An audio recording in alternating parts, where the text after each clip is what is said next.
Hello, gazers. Hello, gazers. Hello. We're quite excited because we're being filmed, aren't we? We're being filmed for our socials. Yes, I say we're being filmed. We've put our phones up on a tripod either side of us with some very hot ring lights. Oh my God. Well, the media team from the 75th floor have come down and finally got their act into gear and started filming us. Right. I mean, I was a little bit disturbed when I had to order a ring light from Amazon because I thought it might be a light for something else, but I know what it is now, so... Oh, a ring light, yes. Yeah. Not the kind of ring that you're used to, no. No, a ring light. Yes. To make you look pretty. Thank you.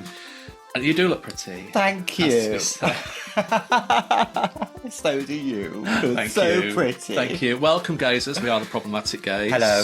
Each week we'll take a piece of pop culture, won't we? From yesteryear, indeed we will. And put it under the problematic lens. Yes, and ask ourselves, could you get away with that today? And if not, why not? Absolutely. Yeah. Absolutely. It doesn't necessarily mean that we're old fudders. No, of course not. No, it doesn't mean we've lost our liberal values from our youth. No. Even though we are ploughing on a bit. Well, yeah. We were just talking, weren't we, about when is the day that you go from being young to being old? Because no one sent me a memo on that. No, I didn't get the memo either. I missed it. I tell you what it is, one signifier is when you stop falling over and you suddenly start to have a fall. That's a key thing I've discovered. Oh, you've had a fall as opposed to you just fell over. Last week I had to get my eyes tested again because I could suddenly see the TV without my specs on. And lo and behold, my right eye has righted itself. My left eye is like a Picasso. Apparently it's called second sight and it happens as you get older. Oh, well, that hasn't happened to me because I'm still blind as a bat. Well, I've got new specs on order. Yeah, we got spotted in the supermarket, didn't we? By a gazer. I've just collected Dr. Lee from the helipad. Yes. And we popped down because our runner was busy doing something else, so we had to go to the supermarket by ourselves, which is something we don't normally do, isn't it? No. We don't like to get recognised. So even with our very floppy hats and dark sunglasses, we got noticed, didn't we? Yes, we did. Although it was your friend Helen. I told you before, you've got to fake it till you make it. You're right. Yes, that's right. We got spotted in the supermarket. By a gazer. Yeah. Lovely lady called Helen. A lovely lady called Helen. Yes. Hello, Helen. Hello, Helen. Yes, thank you. Lovely to meet you today. Thank you for listening. Yeah, thank you for listening. We won't be signing the part of your body you wanted to be signed, though, Helen, because that's not our style. It's a little bit inappropriate. Yes. Okay, for any of the gazers still actually listening. Yes, hello.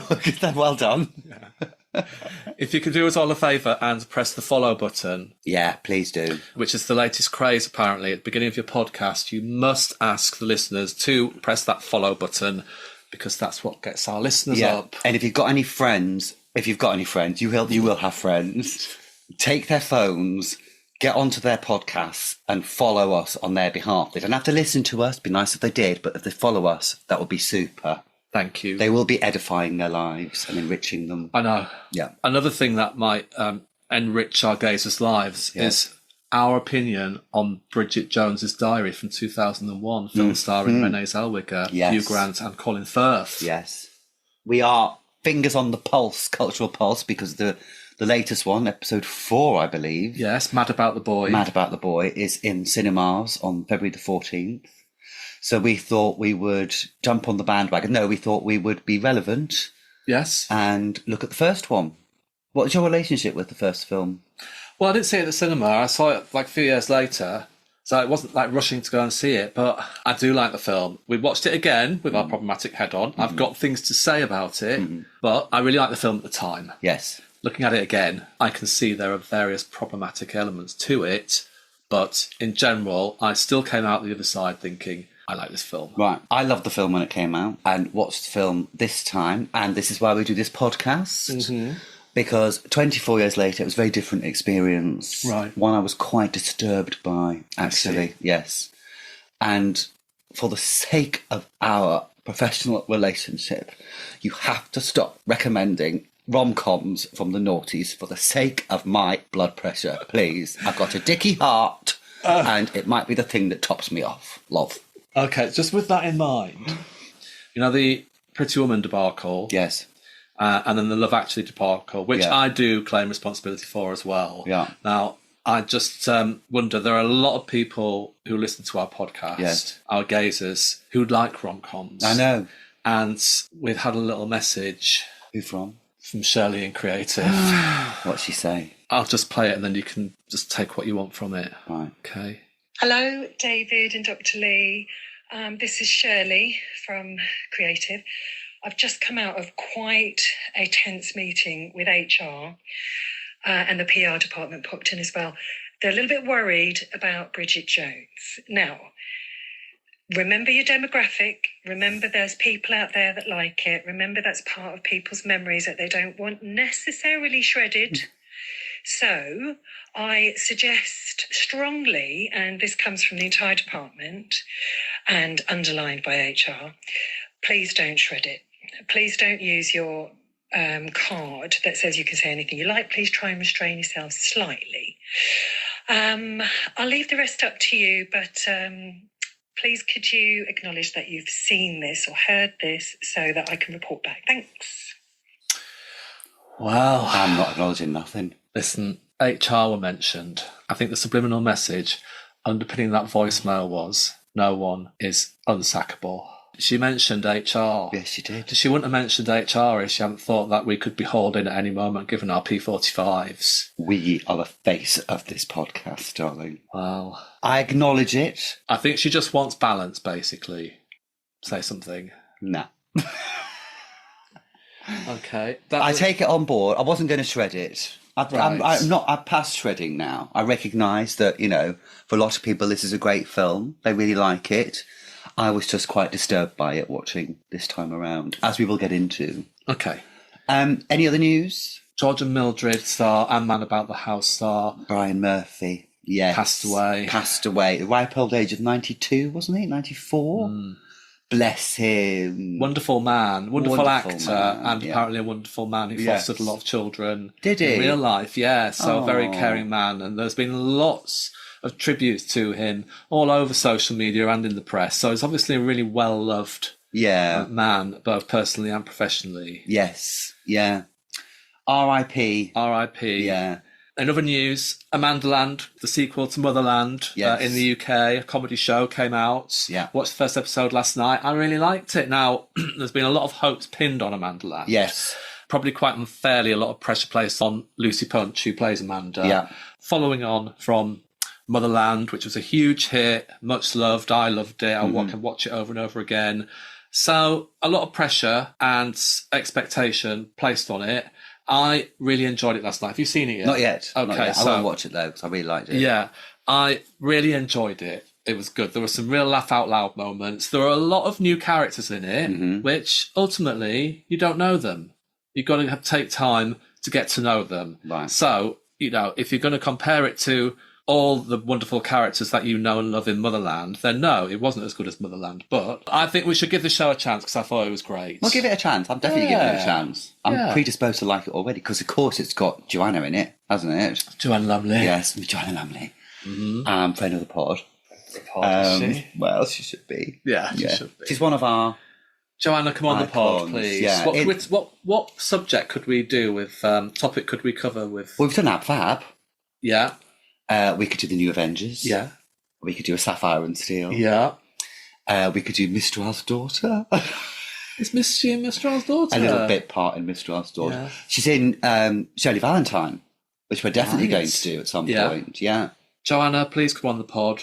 Please come on the pod, Joanna. Right, business. So, Bridget Jones released 13th of April 2001. Should we have a look at the news of that year? Let's cross over to the news desk.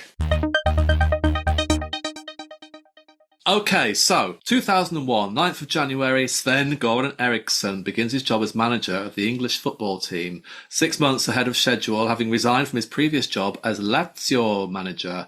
He signed a 5-year deal with the Football Association on the 30th of October 2000 to succeed Kevin Keegan. I didn't realise Kevin Keegan was still knocking around. I do remember Kevin Keegan was like the first footballer that I knew was a famous footballer. Right. He was Newcastle, so famous, wasn't he? Yeah. Kevin Keegan. Yeah, he was big.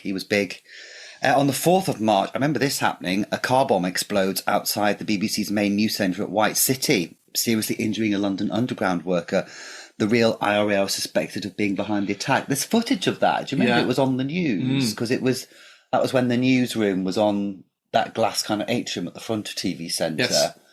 And yeah, I remember seeing it. Yeah, 1 year later, I walked into that building for my first job at the BBC. Did you? Yes. Wow, gosh. All those years ago. On my pass, I've still got the photo that was taken in 2002. Wow. Does it still look the same? Do you Absolutely recognise the yourself? same. Yeah, absolutely the same.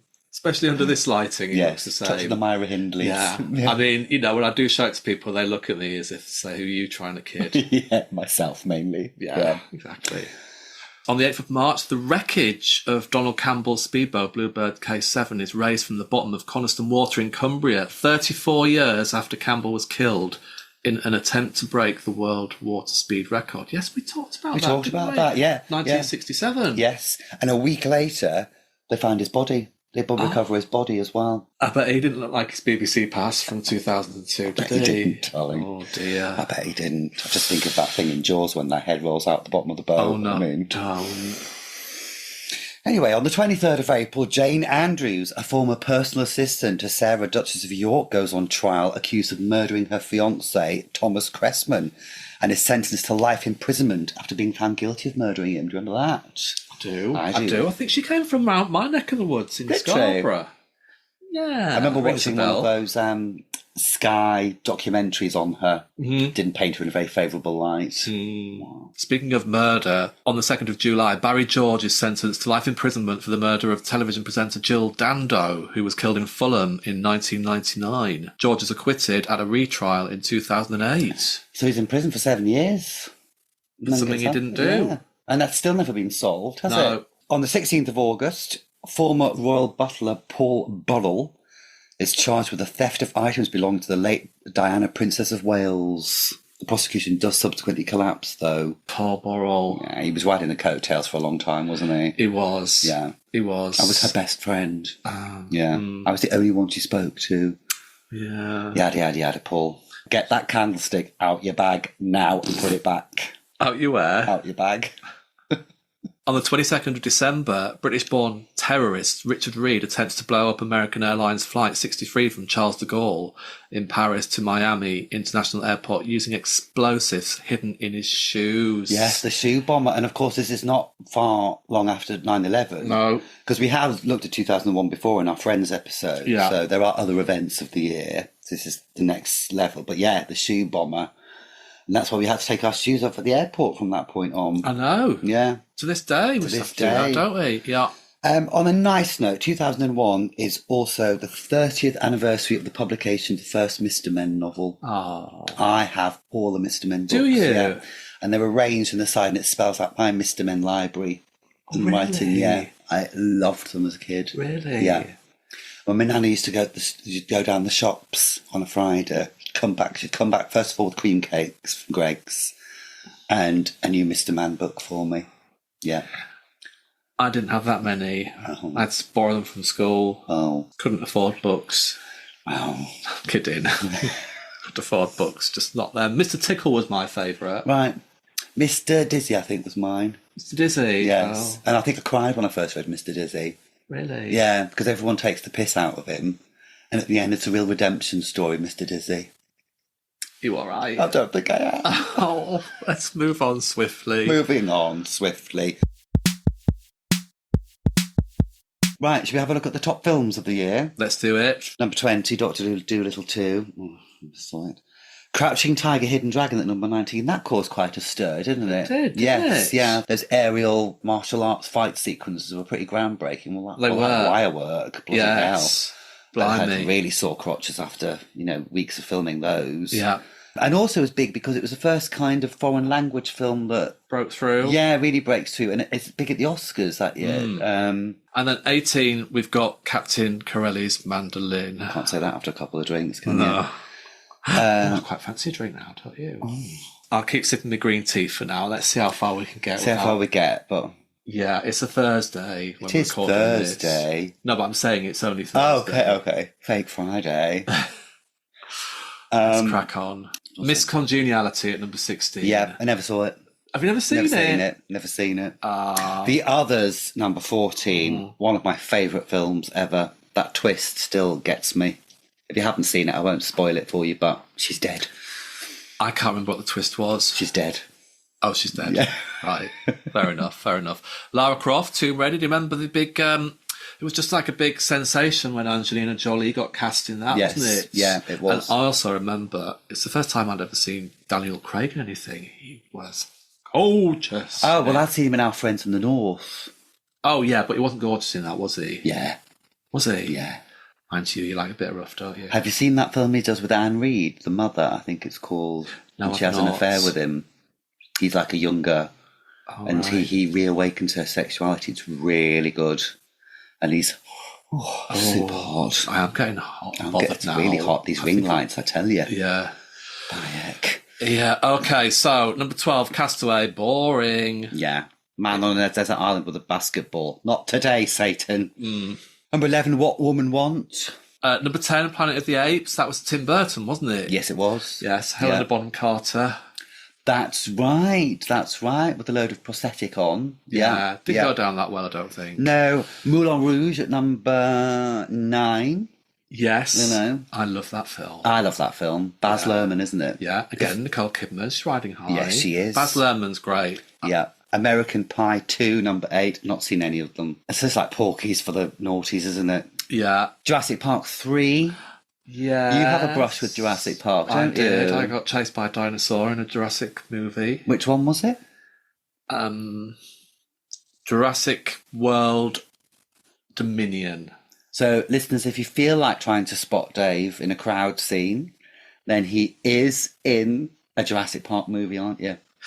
Yes. It's very exciting. Yes. Basically, one of my friends works, she hires all the background artists, supporting artists. And it was during COVID when I wasn't working. And I'd always said to her, if you get me on a Jurassic Park movie and get chased by a dinosaur, I'm in. Right. I'll do it. So then she called me and said, do you want to get chased by a dinosaur? And I was like, I thought I can't back out now. I'm going to have to do it. Put money where your mouth is, love. Yeah. It's literally blink and you'll miss me. You'll see the back of my head walking through shot in one scene. I was there for 5 days. 5 days? Yeah. Bloody hell. But it was on the James Bond stage at Pinewood Studio. Well, that's exciting. It was great. exciting. It was exciting. Yeah. I didn't exactly get chased by a dinosaur. Who'd you get chased by? Got chased by a prop man with a really kind of like telescopic stick with a pink golf ball at the top of it. And they said, imagine this is a really scary dinosaur and then run away from it. I mean... So there weren't any real dinosaurs there. Deeply disappointing, isn't it? Really, I mean, that's the power of cinema, love, isn't it? I know, you know, you would have thought... You know, all my illusions were shattered All on shattered, that day. shattered. It's I like wish I'd never done it. It's like you've not worked in the industry for like decades, is No. it? Oh, Dave, I'm so sorry, love. It's like when Father Christmas is finally revealed he's not real, isn't it? Pardon? Oh, sorry, crashing on. Okay. The Mummy Returns at number 6. I didn't know she'd gone away. I didn't know either. But she's gone to the shops. Right. Number 5, Hannibal, sequel to Silence of the Lambs. Yeah. The not so good sequel to Silence Yeah, of the Lambs. no, it's not that great, is it? Lord of My Ring, Fellowship of My Ring at number 4. I mean, There's they're amazing films. Yeah. But they are a bit of a slog, aren't they? They are a bit of a slog. They're kind of films that you watch once Yeah. and then don't watch again. Yes. Unless you're my friend Mandy. It's her favourite thing ever and she'll watch them over and over again. Right. Each their own. It's their own. Number 3, Shrek. That was a good film. Good film. Yeah, Good film. good film. I like Timeless that one. film. I Yeah, like we that do. Number 2's Our Girl, Bridget Jones' Diary. Wow, I didn't know it was... It's still one of the biggest grossing British movies ever. Is it? Yeah. Yeah. Wow. Yeah. That really surprises me. Yeah. And just shows what a phenomenon Bridget Jones was back in the day. Number 1, Harry Potter and the Sorcerer's Stone. or Philosopher's Stone, whichever you want to say. Was it the Sorcerer's Stone or Philosopher's Stone? I think it's Sorcerers in America and really? Philosopher's Stone in the UK. Apparently, I heard because the American audiences wouldn't know what philosopher meant. Just say nothing. We'll just draw a line because we do have listeners in America. Yeah. But we'll just draw a line under that. Oh, dear. I'm drawing a line under it. I'm sure our American gazers would know what a philosopher I'm is. sure they would. They would. There's They two absolutely sat would. right here. Well, exactly. Oh, Let us philosophise, wax lyrical, you know. It's like Socrates and Plato sitting next to each other, isn't it? Ooh. Never mind. Should we have a look what was in the charts of the week that Bridget Jones was released? This is the week commencing the 8th of April, 2001. Let's do it. I'm quietly confident we're going to know a lot of songs in this Do you one. think? Yes, because although we said last week, as we discovered, 2005 was after our cut-off point, Yes. I'm fairly certain I was still giving it jip and taking an interest in 2001. So let's see, shall we? Yes. Top 20. Oh no, there's nothing. Stereophonics, number 16. Mr. Writer. Yes, I went for a little Stereophonics phase. Did you? When I lived in Paris, I Right. went to see the Stereophonics. Did you? My sister was a Stereophonics fan as well. Right. And I called her up when I was in the queue with my friends and said, guess where I am? Going to see the Stereophonics. Bye. The next day she called me up and she went, I thought you were calling to wish me happy birthday. Oh, God. I'd forgotten the birthday. And Too then busy gloating about the Stereophonics. No. She still brings it up to that day. Are you and that haunted was- by that? I'm not haunted by it, but she is. Oh, she you still should brings be. it up. I bet she does. 24 years later. Let it go, Kat. Let it go. Let it go, love. Suspicious Minds, Elvis Presley. I don't know why he's back in the charts. Wow. Hadn't he had a little less conversation Yes, a bit I before? think, So he's yeah. having a bit of It's a resurgence, renaissance, wasn't yeah. he? Okay, Tune Mojo. Oh, I'm Like a Bird, Smelly Furtado, number Yeah. 11. Okay, we're getting some we know now. Teenage Dirtbag, Wheatus, Great number song. 9. Great song. I love that song. Yeah. And number 8, not so much a great song. Uptown Girl, Westlife. Great song, but just tainted now Yeah. by association. You Can Fill My Hole Again, Dave, with Atomic Kitten at number 7. Thank you. That's the second time this song's appeared on this podcast, because it was still in the charts in our Friends episode. Oh, that's right. Yeah. Yeah. Banging tune, that. Yeah, so we did all the Hole Again puns the Yeah. last time. We don't need to be doing them again. No, I mean, who doesn't, when that song comes on the radio, say the opening monologue in a really earnest voice? Now, it's interesting you say that, because all I can think of Oh, now no, I'm is thinking All of Saints. Never, Never. That's what I was going to Never say. Ever. Yeah. Oh, shit. Wow. We're like two fucking old nanas, aren't we? Yeah, finger on the pulse even back then, love. Okay, we're coming into the top 4. Butterfly, Crazy Town. You do know that one. I probably do, but Yeah. it doesn't work. Pure and Simple, Hearsay. We discussed the pop stars phenomena Yes. in our Friends episode. That's correct. Number 2, It wasn't me. wasn't me, wasn't you. Shaggy, featuring Rick Rock. Okay. She Don't was really still- hear from Rick Rock these days, No, do you? no. Whatever happened to Rick Rock? I think he just changed the R's to T's and he became TikTok. Ah, is that Yeah. right? Yeah. Number 1, you ready? Yeah, See do what it. number 1 is. Da da da da da da. Oh, that's a good one. Yeah. What took you so long, Emma Bunton? I like that song. I like Emma Bunton. I do, and Yeah. you know, she went to number 1 with that. That's no She mean did. feat for Yes, going she did. solo. Yeah. Her voice always reminds me of Olivia Newton-John. She's got a very sweet Yes. voice, hasn't she? Yeah, yeah. Yeah. When I met Emma Bunton, Yes. Yeah, we know this story. in the pub, Yeah, yeah, when I had to hold myself together, Yes. so I didn't want to come across as a weirdo. yeah. She was lovely. She was lovely. Yeah. She was lovely. Friend of the pod. Friend of the Friend pod. of the pod, yeah. Yes, she was. So, to the matter in hand, Dave. Do you want to tell us a bit about Bridget Jones? Yes, I will. Bridget Jones' Diary is a 2001 romantic comedy film directed by Sharon Maguire from a screenplay by Helen Fielding, Andrew Davis, Richard Curtis.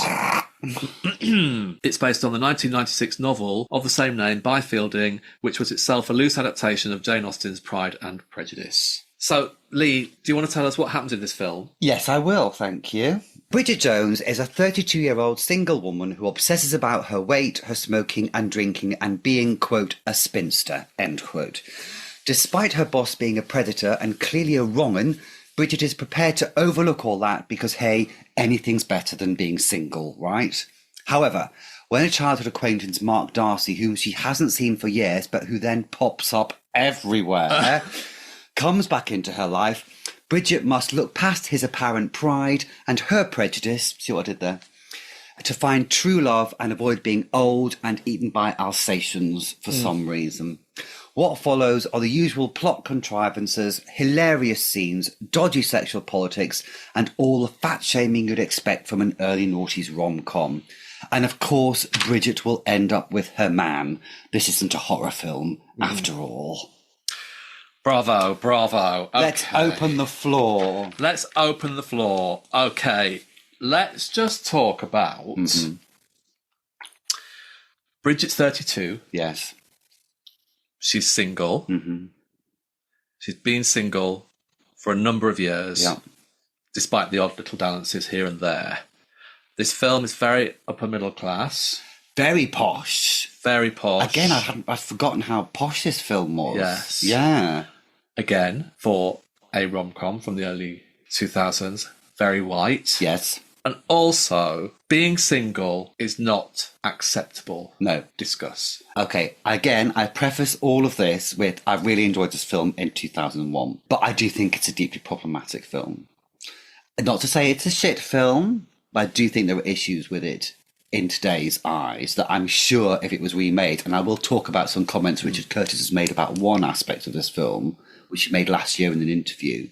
But you're right, this film absolutely single shames, and it appears that the worst thing in the world is to be on your own.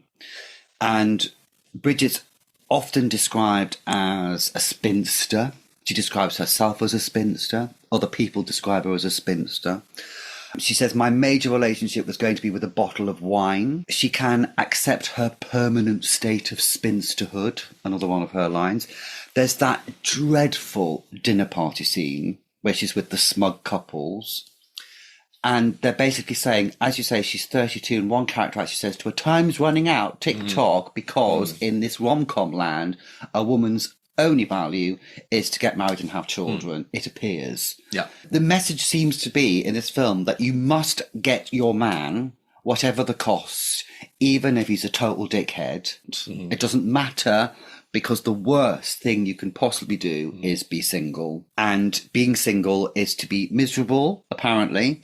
It's to be ashamed and eventually to die alone and be eaten by Alsatians. So you're right, it does single shame. You know, I think one day we need to watch like an old 1930s screwball rom-com, like It Happened One Night with Cary Grant, which doesn't do any of this character denigration. Yeah. It's witty, it's funny, it's sharp, and doesn't put any expectations on characters like this dude. But also, I just kind of want to run on your point about the men that are presented to her as potential suitors. Mark Darcy, Colin Firth, and Daniel Cleaver, Hugh Grant. They're both arseholes. Yes, they are. Yeah, both of them. Yeah, I know it's presented that Colin Firth is the shy, sensitive one, and Hugh Grant is the office playboy / office sex pest. Yeah, but they're both hideous people, and they both present themselves to Bridget as not very nice people. But she still feels, once attention is shown to her, oh, this is my chance. This is my chance at happiness of not being single. Whereas what you'd wanted to say is fuck off to both of them. The way Colin Firth's character Mark Darcy is so horrible and disparaging to her when they first meet at the party behind her back, which she overhears, is terrible. Yet she feels shame for what he says and goes on this quest to change herself. It's like, okay, I'm single because I'm not good enough. I'm overweight, I drink too much, I smoke too much, I'm not desirable to a man, which seems to be her only goal in life, to become desirable to a man. Yes. Yeah. There are problematic elements to that, but what I will say in balance, for me, this is a lived experience for a lot of people. It's not necessarily a criticism of the film, it's a criticism of the society that this film was born from. Yes. And continues to be. Yeah. The makeup industry, the fashion industry, the magazine industry, all make a living from presenting this unobtainable image of this is how you're supposed to be as a woman. Yeah. So it's nothing new, and it is a lived experience of a lot of people, and a lot of gay men as well, go through this shame of being single and shame of not being good enough, not looking the way that you should, of kind of punishing your body to a certain extent through booze, alcohol, and, and I guess poor that's decisions. That's why she's so relatable, because so many people have the same feelings. But... So, like I say, I don't think I can come along and say, I do not like this film. I think this film is deeply problematic. I just think this film is representative of a lot of 32-year-old women out there. Yes, but also this film is contributing to the idea that it's bad to be single and alone, when there are actually more single people now in this country than there are people in relationships or married, So, again, it's a rom-com. We know how it's going to end. But you're right about the two blokes as well. They are just both a little bit toxic in their own way. They are. And that whole sequence of their fight, because the two guys end up fighting over Bridget pretty much, but it just seemed a bit, wind your neck in, boys. What I found really hard to stomach in this film, and it was the one problematic element that I feel, story-wise, it just didn't work, was the fact that she goes through this romance with Daniel, who's the office playboy/perv, and it doesn't go well. He's cheating on her. She feels as though, she's falling in love with him, and she thinks, okay, this is my chance at happiness, and it goes to shit. And then she goes to this party with all the couples, and lo and behold, Mark Darcy's there. Mm-hmm. Mark Darcy goes down to Bridget, who's leaving, and says, I like you just the way you are. Prior to that, he lists her bad qualities, just as he did in the opening scene of the film, where he lists all her bad qualities. So at that moment, I just wanted Bridget to turn around to him and say, fuck you. Yeah. Fuck you. I'm better than you. I am just who I am. I am the way I am. And for you to tell me I love you just the way you are kind of implies that you're a bit shit, but I like you anyway. Yeah. It's like, oh, no, piss off. But it's all right because Colin Firth's got a sweet smile. Yeah. I mean, I got exactly the same. And at that moment, that's the moment where she thinks, oh, he's the one now. Yeah. He's the one now. And I just thought, it diminishes Bridget's agency so much. Yes. Yeah. And you just want her in that moment to say, you know what, mate? Fuck off. Piss off. That's my 2 pennies worth on the story. Should we talk about her alcohol problem? Because she does drink a lot, and she drinks a lot on her own. We often see her guzzling back the wine on her Todd. We see her guzzling back vodka on her Todd. And again, there's this underlying hint that all single women are alcoholics and all alcoholics are single women, and there are no exceptions to that rule. When she finds out about the Daniels engagement, she hits the vodka and then Shaka Khan and then hits the gym. What I found troubling about that whole cigarette smoked, wait, blah, blah, blah, that's kind of the behaviour of addicts or people with eating disorders. And we will go on to the weight thing. Yeah. But the alcohol thing, I was quite surprised how much she put away.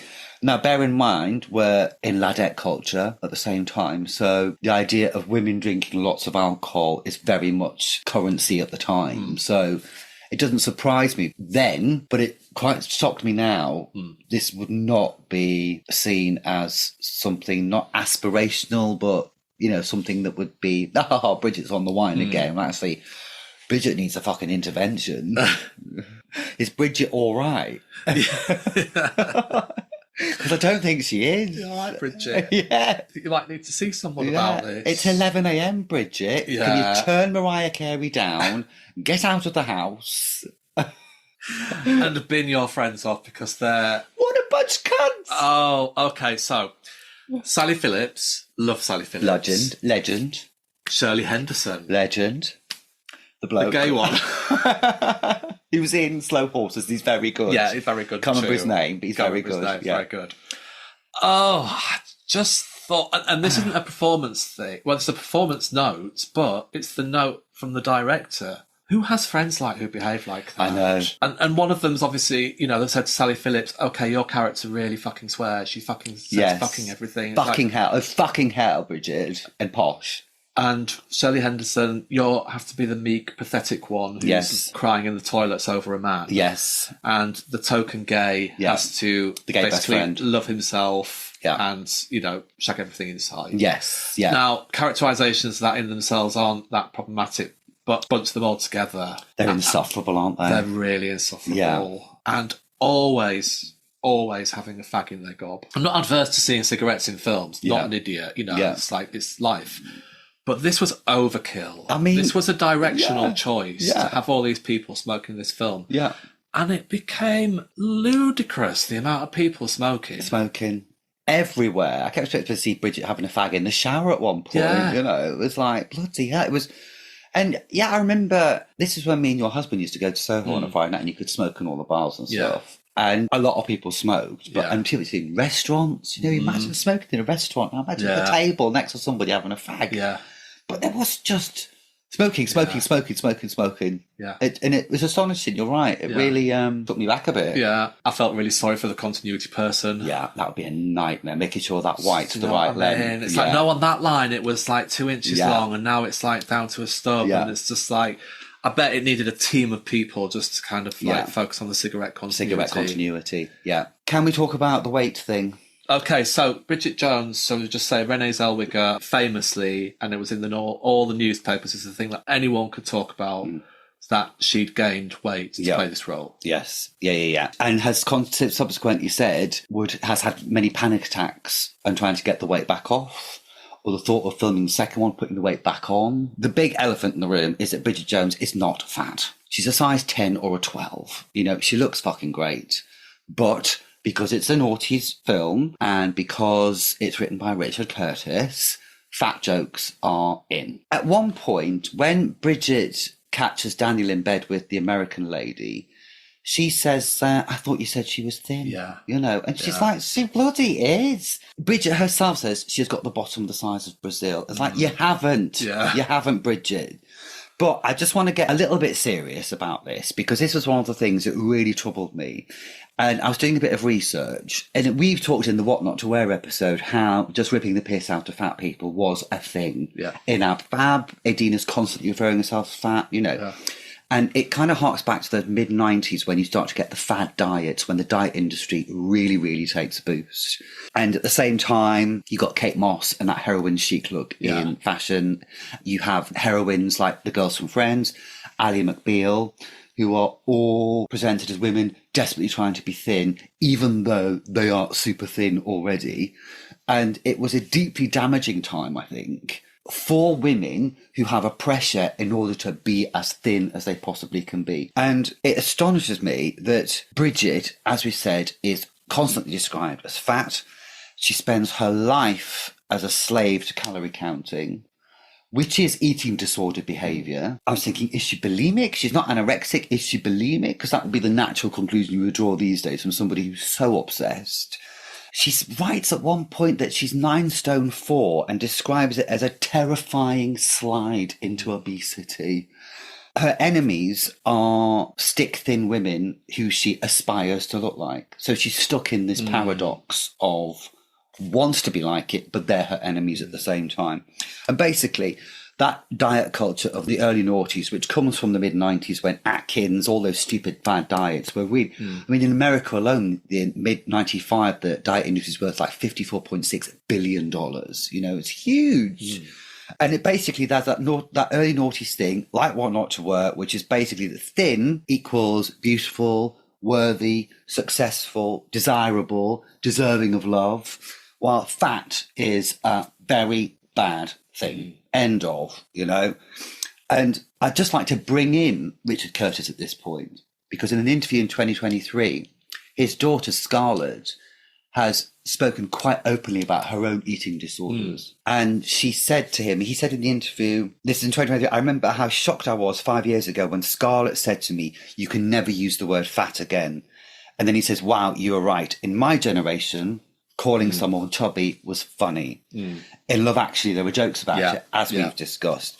And he says, acknowledges those jokes are no longer funny.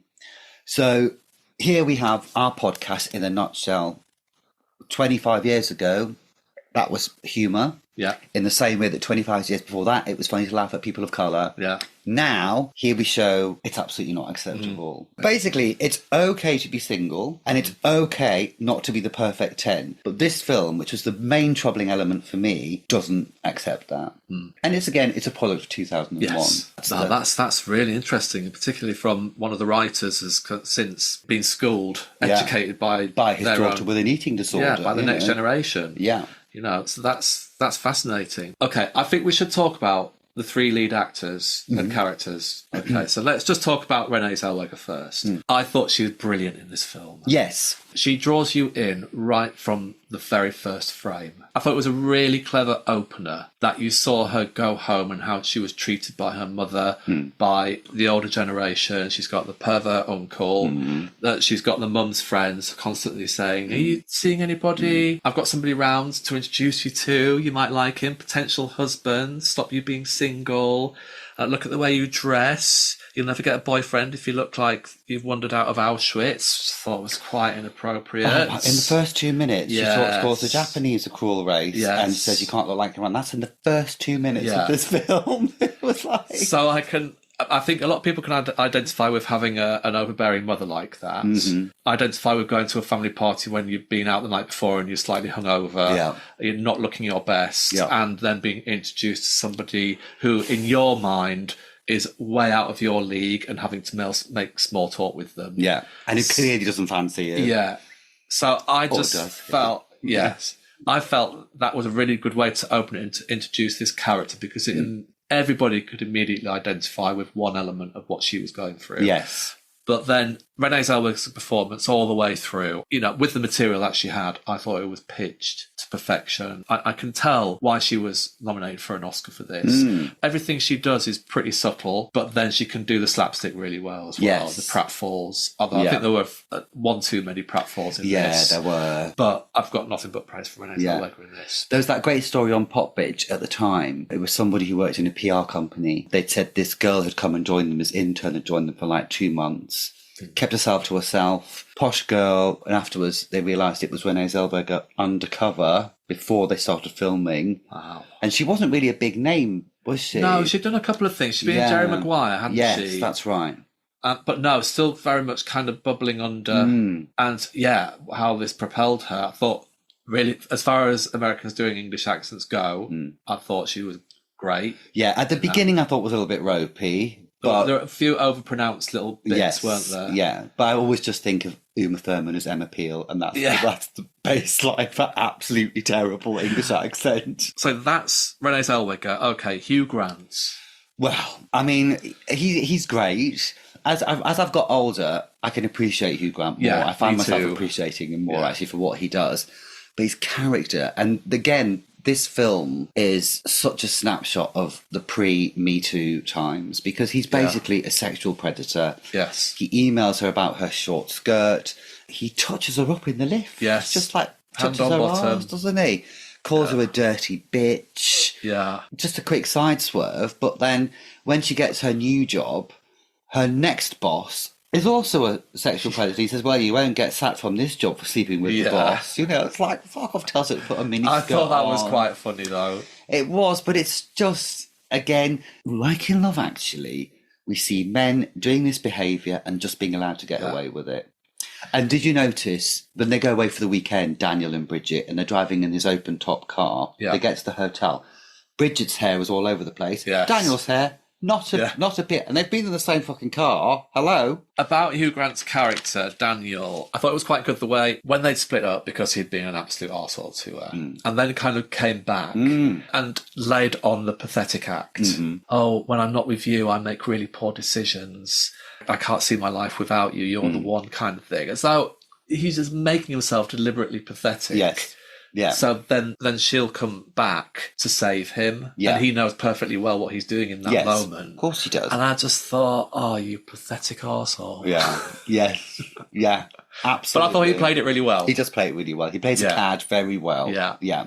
Very well. Yeah. And then, of course, well, we've touched on Colin Firth already. He was great as well. There's obviously the link between Pride and Prejudice, and I think all of us were a little bit moist of that scene in Pride and Prejudice when he comes out the lake in his wet t-shirt. But character is just a bit... He's a bit insipid, has to be said. Yeah. I just couldn't get over the first interaction that they had together and the way he spoke to his mum about Bridget. Yes. And I just thought, once you've heard somebody say that to you, you don't go back. Yeah. And the fact that he said, I like you just the way you are, implying you've got a lot of really shit qualities, but I like you. But I like you. Yeah.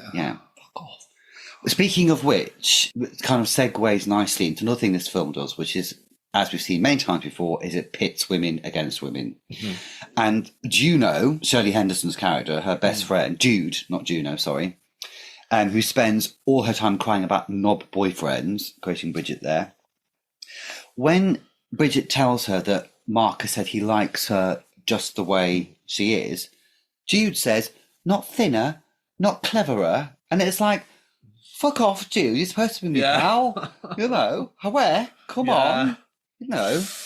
Girl power, the sisterhood. And this film does the classic thing of it introduces Natasha, who's Mark Darcy's partner, and we're immediately not supposed to like her because she looks a certain way, she's well groomed.